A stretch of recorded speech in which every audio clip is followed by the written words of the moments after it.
Bismillahirrahmanirrahim. Alhamdulillahi Rabbil Alamin. Wassalatu wassalamu ala Rasulina al-Karim wa ala alihi wa sahbihi ajma'in. Subhanaka la ilma lana illa ma 'allamtana innaka antal alimul hakim. La hawla wa la quwwata illa billahil aliyyil azim. Allahumma aftah alaina hikmataka wanshur alaina min khazain rahmatika ya rabbal alamin. Allahumma faqihna fid din wa 'allimna ta'wil. Allahumma rabbana zidna 'ilman nafi'a warzuqna fahman wadiha. Allahumma ati nufusana taqwaha wa zakkiha anta khairu man zakkaha anta waliyuha maulaha. Allahumma yassir wa la tu'assir. Allahumma tammim lana bil khair. Allahumma arinal haqqa haqqan warzuqna ittiba'ah wa arinal batila batilan warzuqna tinaba. Wa sallallahu ala sayyidina Muhammad wa ala alihi wa sahbihi wa sallam walhamdulillahi rabbil alamin. Qabbalallahu minkum. Baik, malam ni kita nak sambung lagi kajian kita tentang kenapa kita perlu tidak bergantung kepada bank, ataupun kita kena ubah sikap untuk tidak terlalu obses ataupun teringin ataupun cenderung untuk menggunakan bank. Jadi tajuk kita malam ni, bagaimana bank makan gaji rakyat. Bagaimana bank makan gaji kita lah. Sebabnya kita cenderung kepada dia, sistem dia tu, macam mana dia ambil gaji kita. Jadi ada satu fakta yang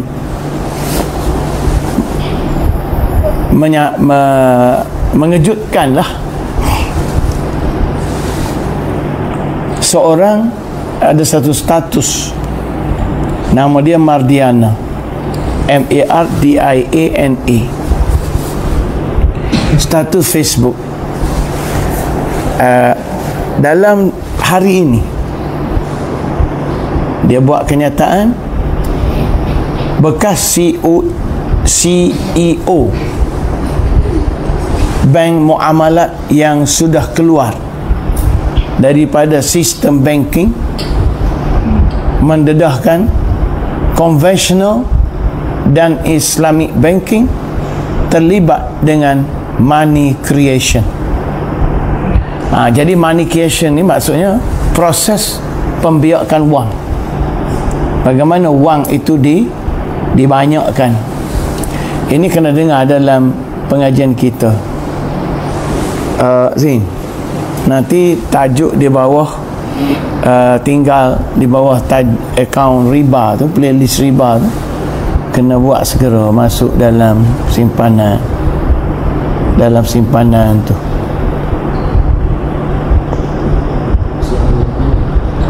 Dalam Facebook, dalam YouTube ni, kena ambil segera, buat simpanan dalam apa, tak, dalam satu lagi tu, kena buat simpanan segera. Jadi dia kata sistem banking, dia kata konvensional ke dan Islamic banking ke, terlibat dengan money creation. Kita tahu dah dulu, money creation ini iaitu bagaimana wang dicipta melalui angka, bukan melalui aset. Maksudnya aset sebenarnya tak ada pun, tetapi angka itu boleh diwujudkan dengan sebab kita buat pinjaman. Jadi dia boleh buat duit kerana kita pinjam, ya. Di mana? Melalui apa instrumen dia buat duit? Hutang yang diberi kepada peminjam. Jadi hutang ni senjata besar untuk bank cipta duit. Bank bagi pinjam duit yang tak wujud, dia tulis lagi. Ni, bank bagi pinjam duit yang tak wujud, dan loan bank adalah punca inflasi. Jadi kita nak didik masyarakat Islam, kalau boleh sampai masa dah kita tidak bersegera minta pinjam dengan mereka, kerana itu adalah senjata yang memerangkap kita. Jadi soalan kita gini, kenapa gaji rakyat hilang sebelum sampai ke rumah? Dengar cerita. Kenapa gaji rakyat boleh hilang sebelum sampai ke rumah? Ahmad, dengar. Dia kata gaji median rakyat Malaysia ni, maksudnya jumlah rata-rata rakyat Malaysia yang ada ni, gaji mereka antara jumlah hak paling banyak lah, rata-rata orang dalam Malaysia ni gaji mereka antara sekitar 3,000 hingga 4,850. Letaklah 5,000 lah, kita kata 3,000 hingga 5,000. Itulah ramai orang dapat gaji di Malaysia. Tak sekira lah ada gaji sampai 10,000 apa semua tu, tapi purata kita kata majoritinya. Lepas tu yang menakutkan kita, majoriti rakyat Malaysia tiada simpanan walaupun RM1,000. tu rakyat Malaysia majoriti. Sebab tu baru ni tabung haji buat kenyataan 50% pendeposit dia simpanan tak sampai 1,500. Maksudnya kalau tak salah ingatan lah, ya. Jadi kalau ada tak betul angka, tolong bagi tahulah. Sebab angka yang kita dapat ni dia panggil angka purata, ya. Baik. Jadi kalau majoriti rakyat kita tak ada simpanan RM1,000, bermaksud rakyat kita tak kaya. Lepas tu 47% hutang isi rumah negara.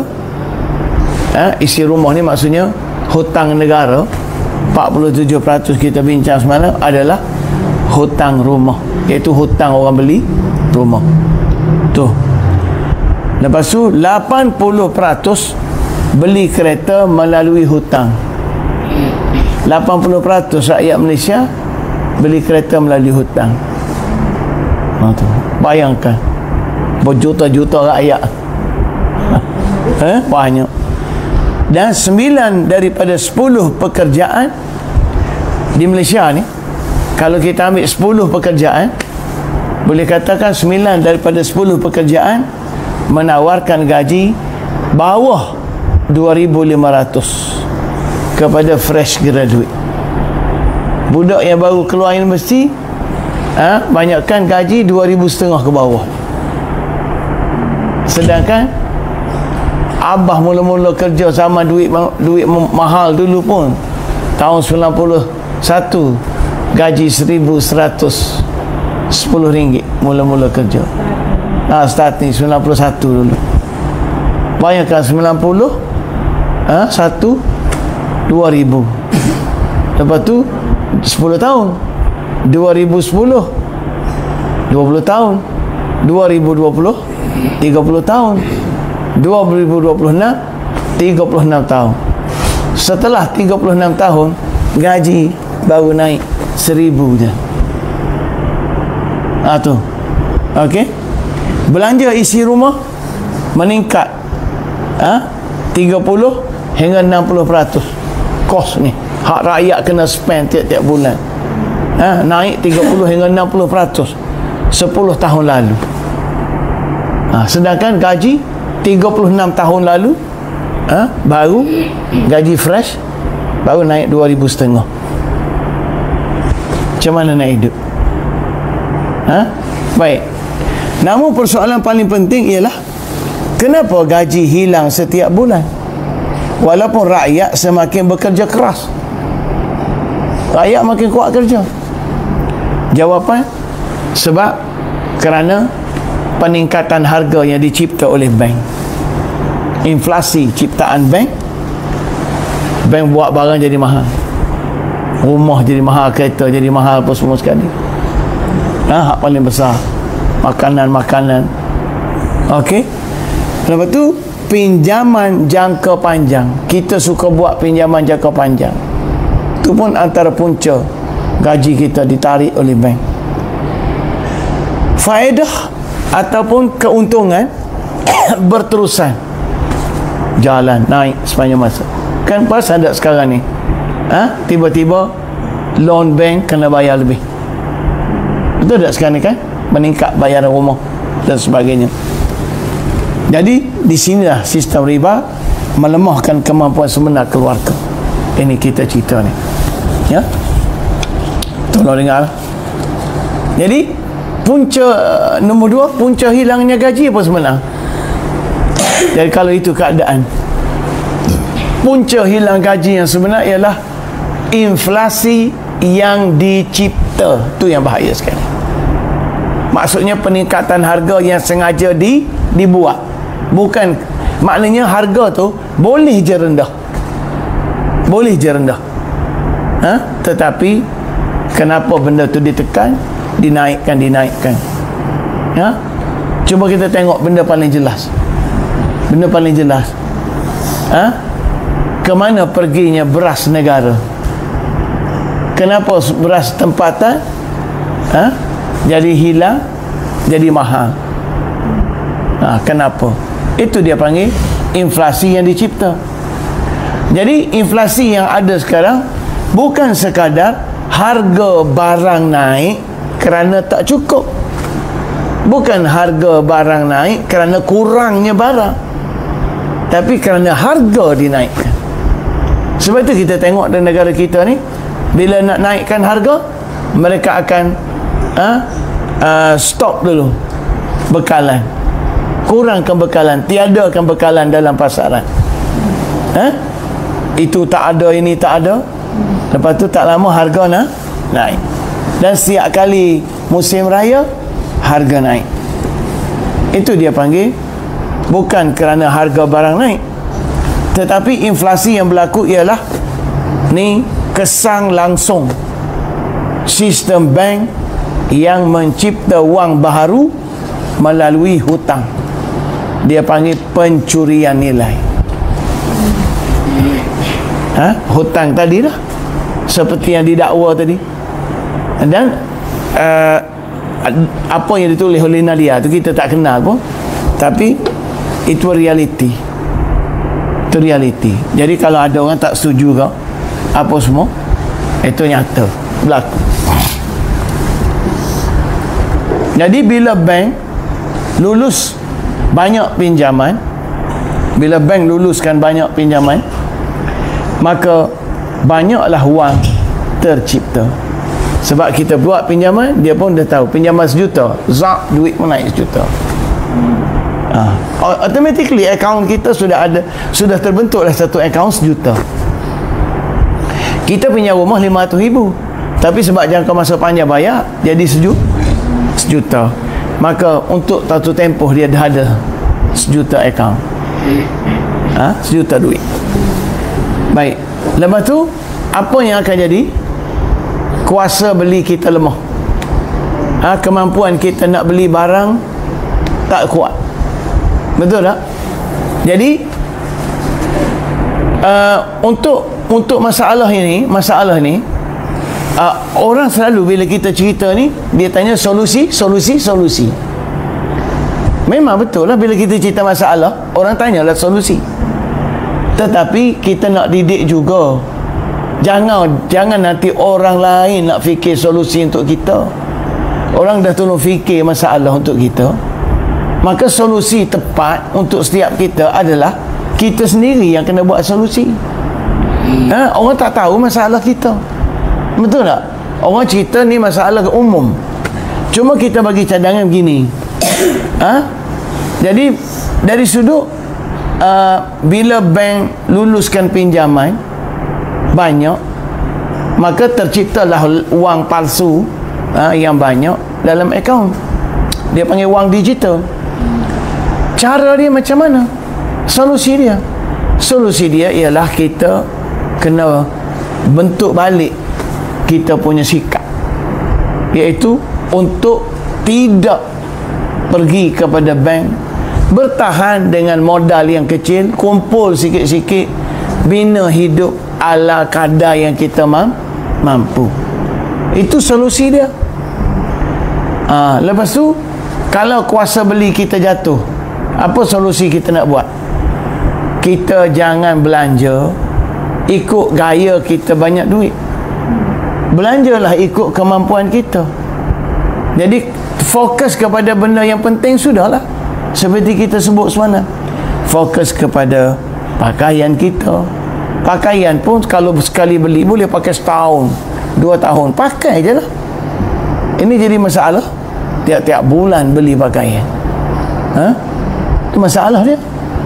Okey, ataupun kita kata kalau kita nak beli rumah, makanan, kita beli je lah makanan yang asasi, yang boleh untung untuk jangka masa panjang. Contohlah kalau kata nak makan fries, apa nak buat? Beli je kentang kat kedai. Betul tak? Beli je kentang kat supermarket yang satu guni tu, satu pack tu. Balik belajarlah dalam YouTube macam mana nak buat fries. Betul tak? Lepas tu beli tepung dia, goreng sendiri. Janganlah malas. Kalau asyik anak nak fries, asyik beli. Memang fries mahal dekat kedai. Betul tak? Jadi benda-benda gitulah yang menyebabkan kita habis duit banyak. Kita malas nak masak. Jadi dah kita tahu kita susah, kenapa kita malas lagi? Baik, harga barang naik menyebabkan bila bank lulus pinjaman, sebab bank up harga sampai jangka masa panjang, harga barang naik. Jadi ini bukan teori ni. Ini proses rasmi dalam dokumen bank negara, dalam bank BIS, Bank of International Settlement tu, dan juga Bank of England. Bukan setakat bank negara Malaysia aja, bank dunia pun ada macam tu. Jadi untuk makluman kita, yang kita duk kata inflasi harga naik itu sebenarnya bukan harga naik, tapi cukai senyap dia panggil. Cukai senyap yang diambil melalui proses hutang. Tu hatu. Jadi inflasi ini sebenarnya ialah cukai yang tidak diumum, cukai yang tidak dibahas dan tidak diluluskan oleh rakyat, tapi rakyat sign, tanda tangan. Sebab tu kalau kita tengok tak kepelik bila nak buat pinjaman kena tanda tangan setiap muka surat. Betul tak? Setiap muka surat kena tanda tangan. Kenapa jadi sampai gitu sekali? Tak cukup ke kalau dengan satu tanda tangan dekat belakang, sedangkan dia adalah satu dokumen? Tak terfikir ke kita masa tanda tangan tu, kenapa sampai setiap muka surat kena tanda tangan? Kenapa?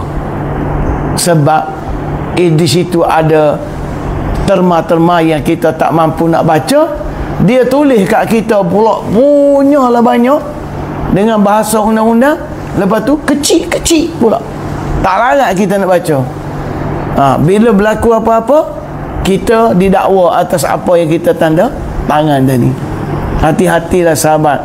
Sebenarnya tanda tangan tu, tanda tangan membunuh diri sendiri. Cuma tak mati, tak cabut nyawa aja sebenarnya, tapi membunuh kehidupan. Tolonglah. Itu dia. Jadi sebab itu, walaupun dia cukai yang tak diumum, inflasi ni tak dibahas, tak diluluskan, tapi ia tetap mengambil pendapatan rakyat setiap hari. Tuh, dengar baik-baik.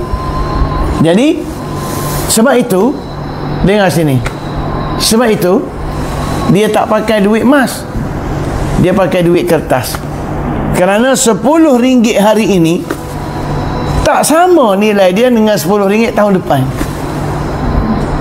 Padahal setahun je. Betul.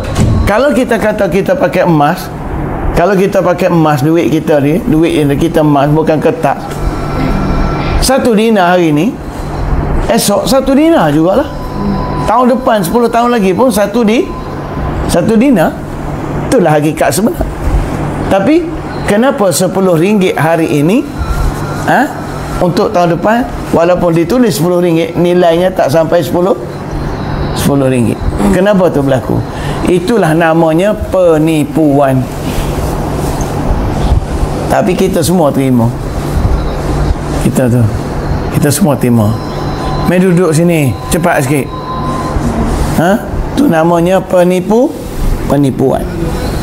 Jadi untuk makluman kita, ini dengan ni apa yang kita duk bincang ni, ini bukanlah sunnatullah. Ini adalah riba sistemik. Dia panggil riba secara sistematik. Mari kita bincang perkara ketiga, pinjaman jangka panjang. Ni, pinjaman jangka panjang ni cukup bahaya. Kerana dia bermaksud gaji masa depan kita sudah digadai awal-awal. Bila kita agreement untuk 30 berapa bulan, betul tak? Untuk sampai umur 60 kita kata, betul? Kita agreement. Jadi kita sedar tak sedar, orang setuju jual dekat kita tu sebab kita dah gadai dah janji kita untuk bayar dekat dia selama bertahun-tahun nanti. Jadi tolong sedarlah, kita dah gaji kita tu, gaji masa depan sudah digadai. Contoh, katakan hutang rumah 35 tahun. Bayangkan 35 tahun ni kalau kita kerja sendiri tanpa ada hutang riba, banyak duit kita untung, banyak modal kita boleh kumpul. Katalah setahun kita boleh simpan ni 10,000 lah setahun. 10,000. Cuba kali 35 tahun ni, berapa? 10,000 kali 10,000 sebulan, 10,000 setahun. Ni sikit je ni 10,000 setahun ni. Kali 35 tahun. Tak 350,000. Itu dengan duit yang paling kecil. 10,000 sebulan ni sikit je. 10,000 setahun sikit je. Ya? Dengar. Tapi sebab kita sudah gadai, hutang rumah kita katakan 35 tahun. Bermaksud kita sebenarnya sudah menggadai lebih kurang hampir 70,000 jam masa hidup kita. Tu. Kita terpaksa bekerja 70,000 jam. Tu. Untuk bayar hutang tu selama 35 tahun. Jadi cuba dengar baik-baik. Pinjam rumah, dengar ni, tengok. Pinjaman rumah 500,000 contoh. Kita pinjam, contoh mudah. Kita pinjam 300, rumah kita harga 500,000. Tempoh bayar 35 tahun. Katalah ansuran 2,000 hingga 2,500. Jadi jumlah yang akan dibayar di akhir nanti 900,000 atau 1,000,000. Cuba bayang. Tu 2,500 cuba kali. 2,500 kali 12 kali 35 tahun. Cuba fikir.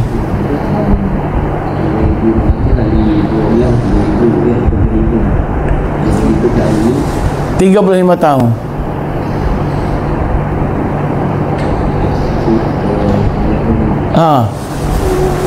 Tu 1,000,000 kita kena bayar. Kita dah gadai dah. Kita dah ikat dah. Kita dah ikat dah. Sebenarnya duit kita tu. Sedangkan benda tu, rumah ni sebenarnya kalau buat biasa-biasa tak habis pun juta-juta. Tapi dah sebab kita nak mewah. Ini bermaksud, dengar sini, hampir 50% daripada gaji selama 35 tahun tu pergi kepada bank, bukan kepada keluarga. So kita tak ada independent. Kita sudah menjadi pekerja bank selama 35 tahun untuk dapat 1,000,000. Dia dah buka dah akaun 1,000,000. Jadi kita yang bela bank, kita yang ternak bank, kita yang bayar duit kepada bank. Dia tak ada apa pun, dia hanya bagi angka je. Jadi dia dengan pemaju sebab dah ada agreement, okey, dia tolak angka, pergi pemaju boleh buat kerja. Jadi yang bela pemaju, bela bank siapa? Kita. Terasa tak? Sedih tak? Kalau tak sedih tak tahu. Jadi ini bukan bantuan daripada bank. Ini dia panggil penjajahan masa depan. Penjajahan masa depan. Umur kita sudah menjadi hamba bank, bekerja siang malam. Perkara kesunya, hutang kereta. Dengar sini, negara paling tinggi di ASEAN kita hutang kereta. Sebab apa? Hutang kereta paling tinggi di Asia Tenggara kita, kerana harga kereta antara tertinggi di Asia. Malaysia ni antara negara termahal kereta. Sebab apa? Cukai. Ini kita lalui sendiri. Masa kita dulu buat kerja ni juga, kita beli kereta 148,000, ingat masa tu kita beli kereta MPV. Bila cek dekat Jepun, harga dia baru 60,000 lebih ya. 60,000 ringgit Malaysia. Macam mana bila datang Malaysia jadi 148,000? Cukai. Pengedar ambil untung dah sekali, cukai ambil lagi. Dan cukai kereta 100%. Kebanyakan 100%. Itu anggaran kasar. Rakyat terpaksa berhutang 7 hingga 9 tahun untuk bergerak ke tempat kerja, sebab beli kereta untuk pergi kerja. Jadi rakyat terpaksa berhutang 7 hingga 9 tahun untuk sebuah kereta ke tempat kerja. Jadi untuk rumah tadi, macam mana nak buat? Rumah tadi kita sarankan, ya, ikutlah sunnah Nabi. Sebaik-baik rezeki ialah bekerja di negeri kamu sendiri, walaupun miskin. Tetapi sebab orang kita tak terima sunnah tu, dia tak nak terima sunnah negeri kita miskin, kita hidup cara miskin. Macam mana? Kalau tempat kita bertani, bina hidup secara pertanian. Kalau tempat kita nelayan, belajar cara ilmu nelayan. Tapi sebab orang kita nampak kerja ni KL. Kerja kilang. Otak kita tu sudah dijajah. Kita tak mau terima dah kemiskinan. Kita kata tak maju. Sebenarnya kemiskinan yang ada tu, sebenarnya kalau diusahakan boleh jadi kaya. Tanah banyak kosong, sewa je buat pertanian. Bukti tengok kat kampung kita macam mana anak-anak muda kita bertani, tanam sayur. Kaya.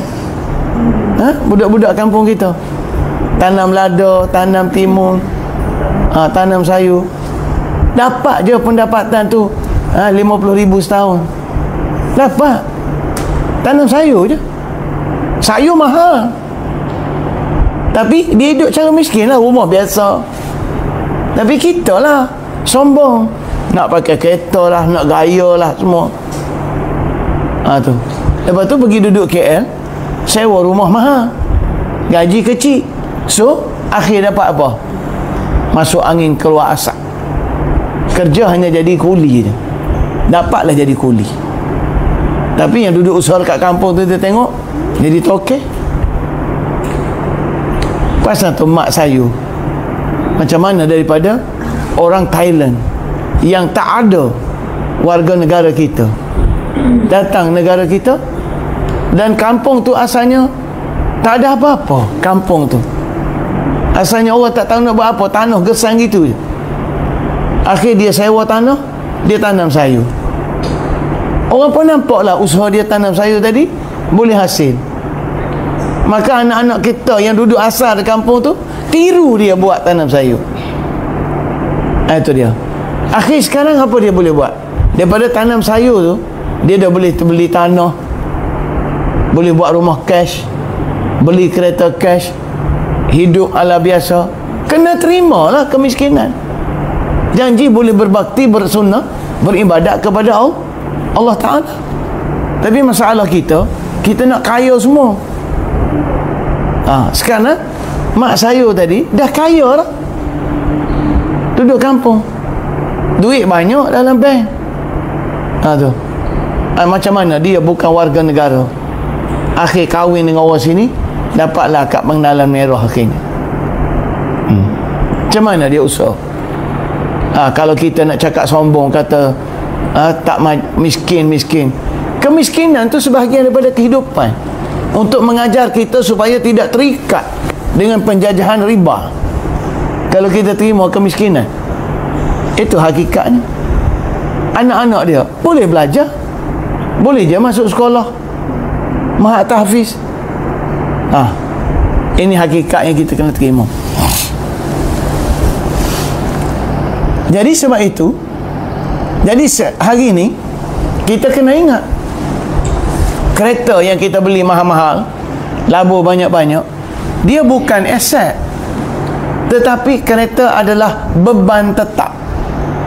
Jadi berapa banyak orang bayar duit untuk beban? Sebab bila beli mahal-mahal, akhir kereta tak laku. Betul tak? Jadi bayar untuk apa? Bayar untuk beban. Beban untuk apa? Untuk jadi hamba bank. Perasan? Itu je hakikat yang berlaku. Lepas tu lagi kes terusnya, hutang pendidikan. Benda paling sedih, rakyat berhutang kerana mahu belajar. Inilah yang diperangkap kepada rakyat kita. Dulu kita ada beasiswa, negara kita kaya sebenarnya, tetapi sebab nak untung, maka ditukar kepada PTPTN. Akhir apa jadi? Situasi pelik di Malaysia ni, nak belajar pun kena berhutang. Sebab tu abah miskin. Sebab apa? Anak-anak semua tak pinjam. Belajar tak ada lah nak simpan duit. Anak 13 anak nak belajar tanpa beasiswa, tak pinjam siapa-siapa, masuk universiti itu, universiti ini, tahfiz sana, tahfiz sini, semua pakai duit sendiri. Boleh je. Mana ada kerja makan gaji daripada tahun 2008 sampai lah ni. Sebab tahun 2008 tu lah anak start mula nak belajar banyak. Itu dia. Jadi pelik orang kita ni. Nak belajar berhutang, nak kahwin pun berhutang, ada pinjam koperasi, jadilah isteri ansuran. Penat. Beli rumah berhutang, nak bergerak naik kereta pun berhutang, nak berniaga pun berhutang. Jadi ini bukan ekonomi sehat, ini adalah ekonomi riba sebenarnya. Tolong sedarlah wahai rakyat. Jadi akhirnya kita kena tahu, kita sebenarnya ada satu rakan kongsi ghaib. Siapa rakan kongsi ghaib ni? Bank mengambil bahagian tetap gaji kita setiap bulan. Jadi sebelum anak kita makan, sebelum isteri kita makan gaji kita, bank dulu dah siap-siap awal-awal potong gaji. Betul tidak? Ni. Jadi setiap bulan kita bayar ansuran rumah, dengar, ansuran kereta, ansuran pendidikan. Kalau ada pinjaman peribadi, ansuran peribadi. Kemudian kalau ada kad kredit lagi, kita ada ansuran kad kredit.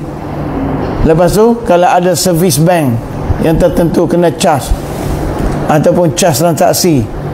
Lepas tu inflasi kena bayar juga. Sebab apa? Sebab apa kita kena inflasi? Dia sebenarnya inflasi ni banyak tak banyak pun boleh elok, setakat mana kita boleh elok-elok lah. Jadi barang-barang yang tak perlu, tak payah, benda-benda mahal tak perlu, charge pembiayaan ni Islam. Hak teruk lagi, kita kena charge pembiayaan Islam. Walaupun kita kata melalui nama Islam, tapi struktur dia halal lah. Tetapi dengar, kita duk panggil perbankan Islam apa semua tu, dari segi struktur, akad apa semua tu nampak halal lah. Tetapi ekosistem dia tak sama. Apa dia? Ada beban. Betul tak? Walaupun kita kata buat atas nama akad Islam, tetapi beban sama ke tak sama? Halal dari segi akad, tetapi penindasan, beban tertanggung ke tidak? Pakai ekosistem yang sama je. Itu. Jadi purata rakyat Malaysia ni, dengar ya, membayar 40 hingga 60% gaji setiap bulan kepada bank. Daripada kita bekerja tu 40 hingga 60, Alhamdulillah, kita hidup tak pakai bank, bebas lah. walaupun kita tak dapat banyak. Kita rasa independent, merdeka je hidup kita. Sebab apa? Kita berpada dengan kereta yang buruk, kita berpada dengan rumah yang buruk, kita berpada dengan pakaian yang lama. Kita repair je mana yang boleh repair. Betul tak? Lepas tu anak-anak kita berpada dengan homeschooling. Kita tak perlulah tuition mahal-mahal. Benda online banyak. Betul tak? Ada kos yang murah. Belajar je lah. Online tu banyak. Tu dia. Jangan banyak main guna untuk game. Ini ada internet hanya untuk tengok movie. Bayar internet, tengok Netflix. Tengok game. Belajar tak guna. Betul tak? Orang gunalah benda tu. Kan dalam tu ilmu banyak. Gunalah benda tu belajar ilmu. Itu hakikat dia. Jadi akhirnya, itulah bank, itulah rakan kongsi gaib yang makan gaji kita lebih banyak daripada isteri kita makan, anak kita makan, ibu bapa kita makan, dapur rumah kita makan. Tak banyak seperti bank makan. Sebab itu abah punya konsep untuk anak-anak nak makan apa, makanlah. Sebab kita tak belanja untuk benda lain. Kita belanja untuk pendidikan. Itu je lah. Tak ada pantang. Jadi bank akhirnya, dengar, bank jadi apa? Ceti tetap, pemungut tetap. Maaflah kita sebut bank tu sebenarnya ganti ceti hakikat sebenarnya. Dan bank lah penerima terbesar gaji rakyat. Negara bayar gaji, dapat bank dulu. Dan bank lah pemilik yang kawal masa depan generasi. Umur manusia itu berada dalam tangan bank. Jadi mari kita tunjuk bagaimana formula bank memakan gaji. Simulasi mudah. Kita ambil rakyat bergaji 3,000. Cuba dengar. Daripada gaji 3,000, ansuran rumah 1,200 katakan. Okey. Ansuran kereta 500. XR je lah. Ni yang minimal ni. Pinjaman pendidikan 200. Pinjaman peribadi 150. Bil-bil asas 300. Lepas tu inflasi makanan dan petrol. Makanan dan petrol ni katalah 400 sebulan. Jadi baki daripada 3,000 tadi ada berapa? Adalah lebih kurang baki lagi 250 hingga 300 sahaja. Ni untuk orang awam ni yang paling rendah ni. Sudut kira hak kaya duit juta-juta tu. Dia sekarang ni orang kaya tak jadi miskin. Orang kaya jadi makin kaya ekonomi sekarang ni. Orang miskin jadi mampus. Ni ekonomi sekarang ni. Jadi dapatkah dia dengan gaji baki 200,500 tu belum ada isteri tu. Dengan gaji 200,500 atau baki 300 dia boleh kahwin. Dia mampu kan nak ada 2 hingga 3 orang anak? Apa nak ada 13-14 macam kita? Mampu? Lepas tu nak beli rumah, mampu? Nak beli rumah lagi? Tak mampu dia bayar asuran. Nak simpan emas? Nak simpan emas pun tak boleh simpan. Nak buat modal perniagaan? Hak sedih lagi. Nak belajar agama pun tak ada duit. Ni nak belajar agama. Kan belajar agama ini yang jadi. Bila belajar agama free je lah agama. Iyalah agama free, tetapi alat dia, tempat dia kena bayar ke tidak? Ilmu free je, tetapi aircon kena bayar ke tidak? Elektrik kena bayar ke tidak?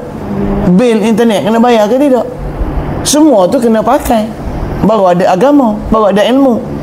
Jadi nak bayar, dia kata. Akhir nak belajar agama pun tak mampu. Sebab apa? Tak ada modal. Itu. Sebab itulah kita di Arab Mikro ni, kita buat macam mana? Tak apalah, belajar je lah. Yang tak ada duit belajar je. nanti kita carilah infak daripada sahabat-sahabat kita yang berkemampuan. Mereka pun infak lah sikit-sikit seorang. Bolehlah kita bayar sewa, bayar tu. Hiduplah berakit-berakit ke hulu, berenang-renang ke tepian. Macam tu je lah. Nak naik kapal mewah, cruise tak cruise, nak pergi bertadabbur atas kapal, tak mampu. Tak mampu. Sebab apa? Nak bayar bil internet pun kena orang infak. Tapi nasib baik ada sahabat-sahabat kita yang faham infak benda ni. Dapatlah belajar. Itulah tugas yang kita kena buat. Apa tugas kita? Serap kemiskinan. Serap kemiskinan untuk orang dapat agama. Tu yang jadi macam ni sekarang. Dulu zaman kita buat Arab Mikro dulu sedap. Yuran 1,550 sebulan belajar. Mahal daripada universiti yuran kita, tapi belajar power gila lah. Daripada 5 pagi sampai pukul 11 malam belajar sungguh. Jadi sudah tentu jawapan dia tidak, tak boleh buat semua. Nak kahwin, apa lagi nak kahwin lebih? Nak kahwin 2, nak kahwin 3, nak kahwin 4 dah lah, pada tu orang marah. Duit tak ada. Macam tu. Jadi kita sudah terperangkap. Inilah nama dia kemiskinan. Bukan malas, rakyat rajin.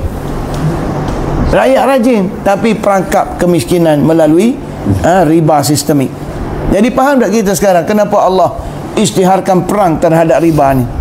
Kerana kita akan nampak tadi, riba memakan harta orang miskin, menghisap gaji orang yang bekerja, melambungkan harga rumah, memusnahkan keluarga, menurunkan kadar kelahiran, menjadikan manusia hamba sistem. Dan betul lah apa yang kita sebut ni, betul lah. Bila ada riba, Allah Ta'ala yamhaqullahu riba, Allah Ta'ala akan musnahkan riba. Jadi yang masalahnya, riba musnah tak apa, yang musnahnya kita dilanya Allah Subhanahu Wa Ta'ala. Jadi kehancuran ini kita sedang lihat. Tengok kesan dia, apa sedang berlaku daripada ni. Keluarga berpecah, bercerai sana, bercerai sini, sebab duit je. Cuma orang tak berani nak sebut. Orang tak berani nak sebut je. Bukan kerana kau soal kasih sayang, tak. Kerana duit tak cukup, sebab otak semua dah nak mewah, gaya nak lebih, hidup nak style, duit tak cukup. Sebab semua tak boleh sedut kemiskinan. Semua nak glamour, semua nak tunjuk bahagia, tunjuk sini, honeymoon sana, honeymoon sini, nak tunjuk kita cukup duit. Maka dah jadi trend. Betul tak? Cuba kita pakai tonjolkan, dengan kemiskinan kita boleh bangkit. Cuba kita pakai upload benda-benda macam tu. Story kita buat macam mana orang miskin usaha. Ini antara benda yang kita kena buat ni. Balik jumpa sahabat-sahabat kita kat kampung, minta dia cerita macam mana dia bangkit daripada awal, daripada dia tak ada apa. Kita kena buat benda ni. Jadi akhirnya anak sedikit, tekanan hidup tinggi, masyarakat menjadi murung. Itu yang kita dengar dekat Kelantan tu.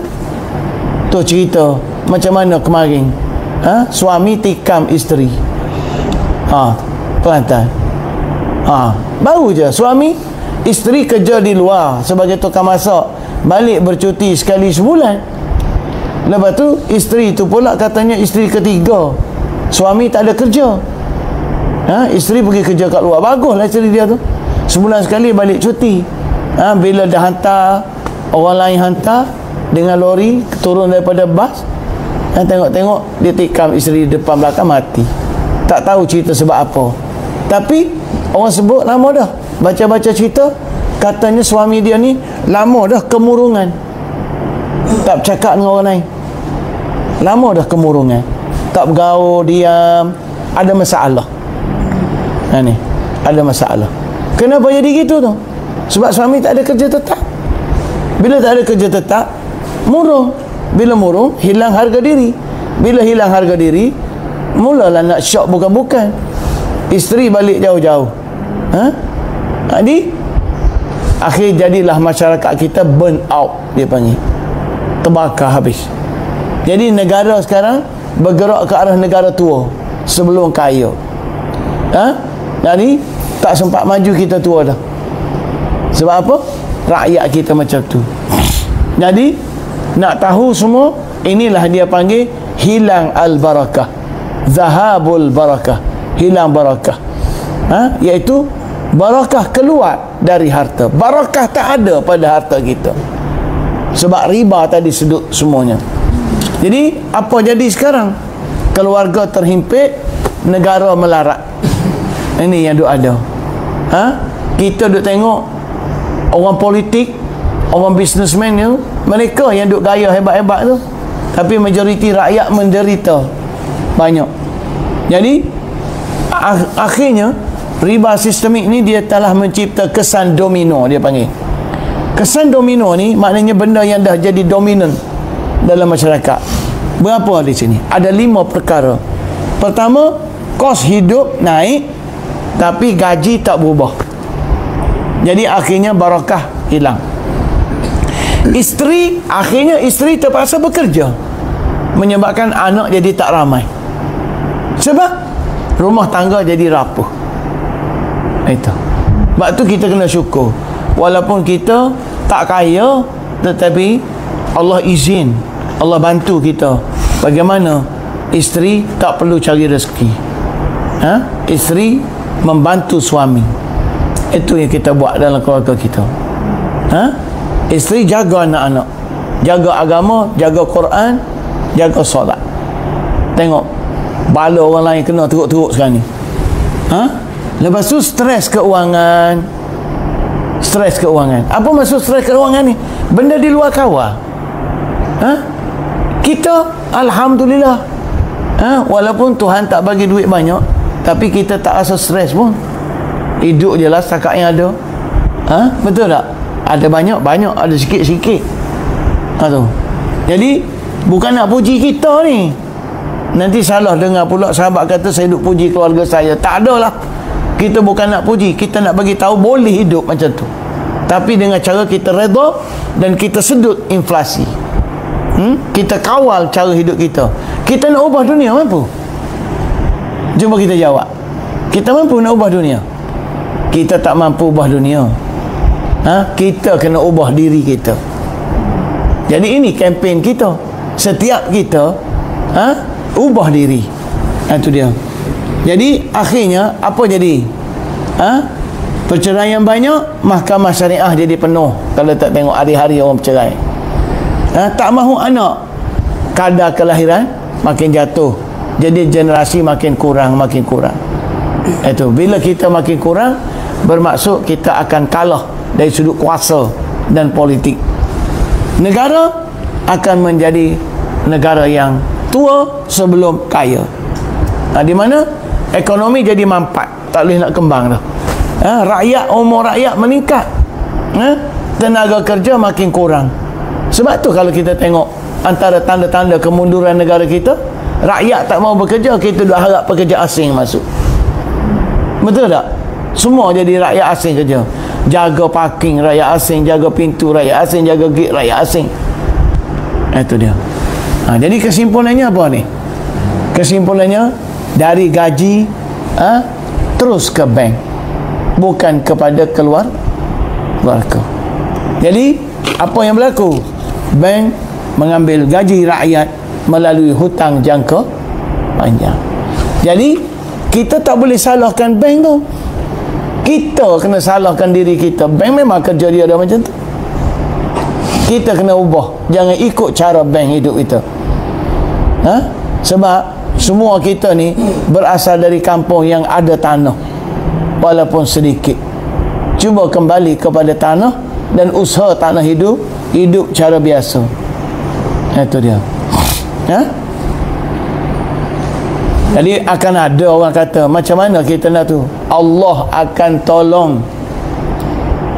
tolong dan kekayaan Allah lah akan beri kalau kita betul-betul nak tolong Allah. Cuma benda tu benda ghaib, dia tak berlaku dengan secara matematik. dia berlaku dengan mukjizat. Jadi kena buat dulu baru Allah tolong. Baik. Jadi sahabat-sahabat yang dirahmati Allah, ini tajuk terakhir kita dalam bab tentang fasa 1, bahaya riba. Semoga dengan penjelasan ini kita ada kesedaran untuk ubah sikap diri, keputusan dan sebagainya, supaya kita kembali hidup dengan fitrah yang sebenar, bukan dengan gaya dan cara yang dicorak atau dipancing oleh sistem materialistik atau arus kebendaan. Boleh ya? Itu dia. Baik. Jadi semoga ini membantu kita. Jadi sebab itu kita nampak sekarang ni bank moden telah buat apa kepada kita? Mengambil gaji rakyat melalui hutang jangka panjang, menaikkan harga rumah melalui wang ciptaan. Ingat, wang ciptaan tu wang digital. Duit tak ada pun sebab akaun berhutang tadi. Memiskinkan keluarga melalui inflasi, mengawal masa depan rakyat melalui pinjaman, dan menghisap barakah dari harta melalui sistem riba. Jadi gaji rakyat tidak hilang, tapi ia diambil secara teratur, otomatik, sah di sisi undang-undang, tetapi zalim di sisi syariah. Itu hakikat. Jadi sahabat semua, lihatlah hakikat ini. Lihatlah hakikat ini dan ingatlah, sebab itu Allah Ta'ala kata fa'zanu biharbin minallahi wa rasulih. Kamu kena tahu bahawa di sana ada perang daripada Allah dan Rasul. Jadi tinggalkan riba supaya Allah Ta'ala tidak memerangi kita. Itulah kempen kita untuk malam ni. Semoga ini memberi kesedaran kepada kita. InsyaAllah mulai besok kita akan bincang langkah kedua daripada 7 langkah tu. Dan ada benda yang kita tak akan buat terbuka, ada benda yang kita terpaksa bincang dalam grup. Yang tu ada community yang kita hanya bincang kepada ahli sahaja. Ada benda, tak semua benda boleh sebagai maklumat umum macam ni.